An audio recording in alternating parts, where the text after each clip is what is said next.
Peppermint mocha time.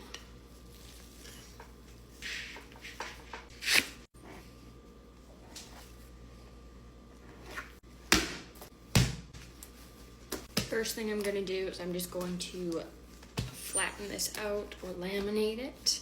My chocolate loaves are always super soft because I do 50 grams of brown sugar in the recipe. It just makes it so light and fluffy and soft.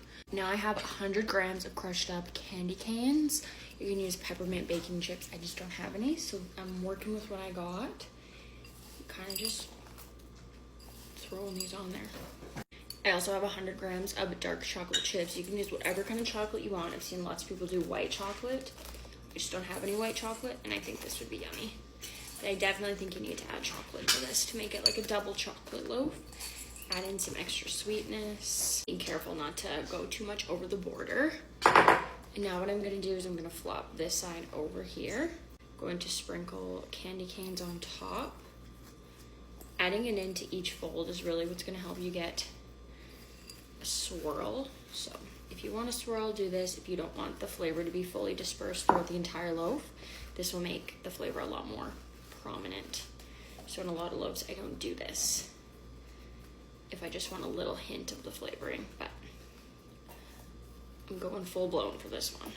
And then I'm going in with the chocolate chips again. I'm also just gonna push this into the loaf a little bit, just to help it stick. And now I have a little baby burrito thing here, so I'm going to fold it up, but I'm going to make sure that I'm kind of pinching in the sides as I go to help keep all of the flavor in there. And then all of the remnants that are falling out before I seal it up, I'm just shoving back in. So the candy canes, the chocolate, I want all of the goodness in there. And I'm just folding it together so you can see, just pinching in all of the sides.